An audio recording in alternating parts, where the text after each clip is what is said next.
sacco di lavoro avviato che noi possiamo ulteriormente valorizzare, anzi abbiamo il dovere di valorizzare. Come possiamo farlo? E vado a concludere.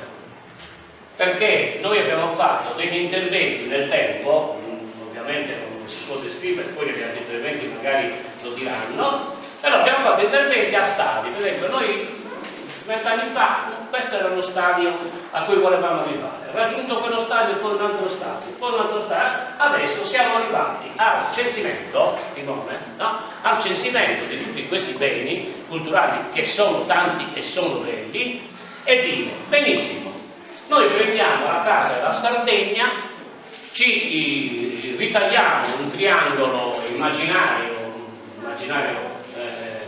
poi anche reale, no? Mettiamo Mamoiara, Simagi, Sconi, ci rettifichiamo questo triangolo e diciamo qui, come possiamo dimostrare scientificamente, con le relazioni di chi se ne intende più di me, sicuramente di chi può farlo avendo condizioni di causa su questi beni, e dire qui c'è la più alta concentrazione di monumenti, di reperti archeologici, di beni culturali non solo della Sardegna, ma dell'Italia e di gran parte dei paesi del Mediterraneo.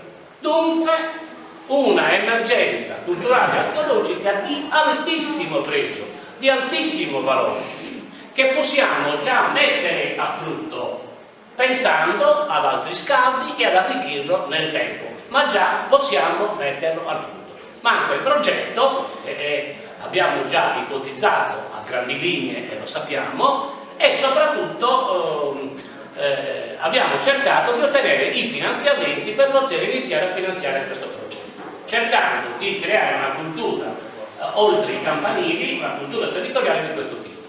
Perché vi dico questo? Perché se noi riuscissimo a mettere dentro questo progetto, no, il museo della statuaria preistorica di Lacori, parlo da sindaco di Lacori, il più grande parco urbano della Sardegna, cioè un'emergenza culturale importante, no? Come il nostro museo, un'altra quanto al patrimonio ambientale importante come il Parco Agri, il più grande parco urbano della Sardegna, il Giardino Agri, tra i 5 giardini storici della Sardegna, di questo stiamo parlando. Ecco, noi possiamo preparare un progetto e dire, guardate che questo progetto rappresenta un'attrazione di per sé. Non è che ha bisogno del mare, ha bisogno di Cagliari, ha bisogno di Sassari, no, quello che contiene questo progetto è un grande attrattore turistico di per sé. Poi se si possono aggiungere anche altro, tanto meglio, ma intanto capire che si può arrivare a questo.